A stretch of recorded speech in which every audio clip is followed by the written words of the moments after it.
Hello everybody, my name is Griffin, talking to you guys from Rishi Outpost with a little bit of a cold, and today I'm going to be covering all of the Star Wars news from February 2020.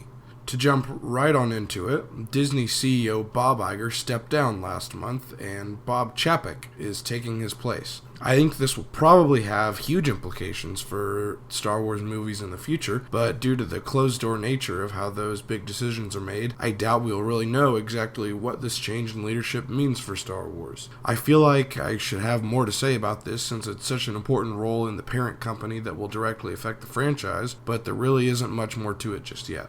Star Wars The Clone Wars returned on Disney Plus this month to the delight of its many hardcore fans. The first 2 episodes have been final versions of story reels that were shown at Star Wars Celebration way back in 2015, but they've been very well received nonetheless. I think it will be even more exciting next month though, as we'll be getting episodes that no one has seen at all once the Bad Batch arc is finished.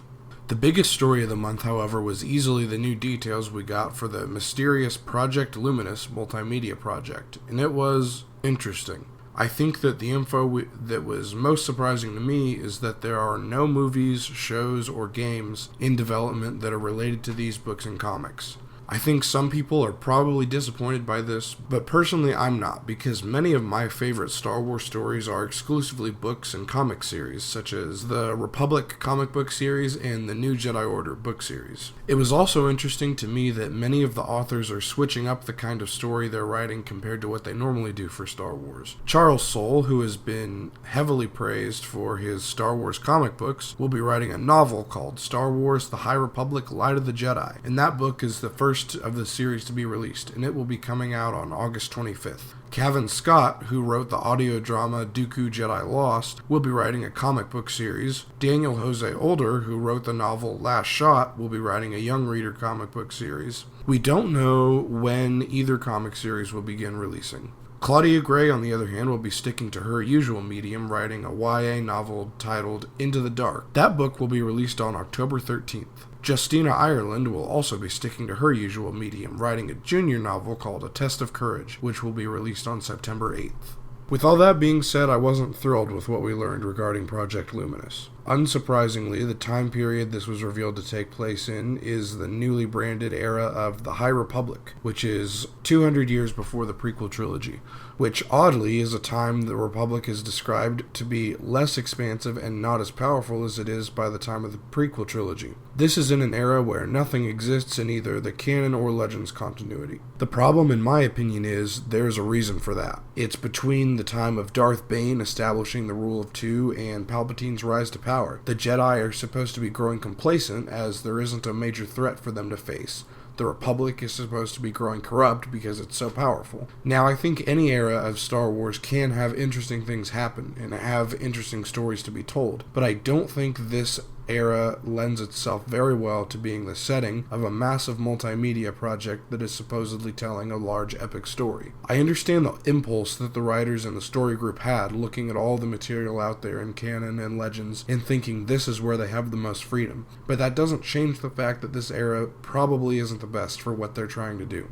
Additionally, we learned that the Jedi Order would be in its prime, and the Jedi were compared to the Knights of the Round Table from Arthurian legends. The problem with this, in my opinion, is Yoda is supposed to be a Jedi Master at this point. It's just 200 years before the Phantom Menace. It's possible that he might even be the Grand Master of the Order at this point. But even if he's not, what that means is that he oversaw the downfall of the Jedi Order from its height to its destruction. Obviously, we know that the Jedi Order and even Yoda himself are misguided throughout the events of the prequel trilogy, but this would mean he directly oversaw the decay of the Jedi Order with total incompetence from beginning to end, rather than perhaps inheriting a flawed order and maybe even having flawed teachers who taught him the ways of the Jedi.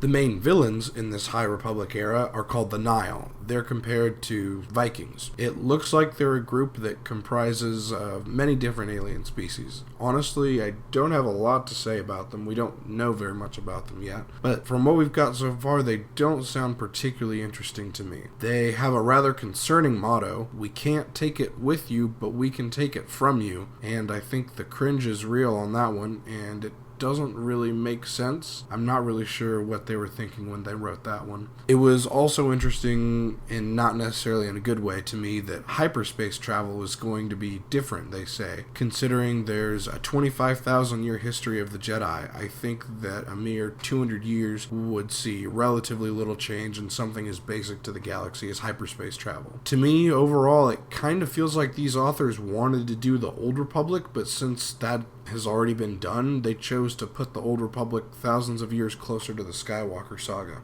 And I know I'm being pretty harsh on this announcement, and I do want to be clear that I do think there's some hope for this project to be good. There are some very talented writers working on this, such as Charles Soule and Claudia Gray, and they've been planning out this story for a long time, which gives me hope they've at least considered and might address some of the concerns I've thought of in just a few days, especially since they've been working collaboratively for a really long time. I also will really look forward to any Jedi-centric stories, especially right now when I feel like those have been largely lacking in the new canon. So I still have some hope that this can be good, and I'm certainly looking forward to August when we'll be able to get our hands on the first Project Luminous book and really see what this era is going to be like. Well, that's all I have for you guys this time. Be sure to let me know your thoughts on these February news stories and if there's anything else I missed in the comments. And please also remember to leave a like and subscribe to the channel if you haven't already for more Star Wars content every single week that we have the motivation to make some. Until next time, thank you for watching and may the Force be with you, always.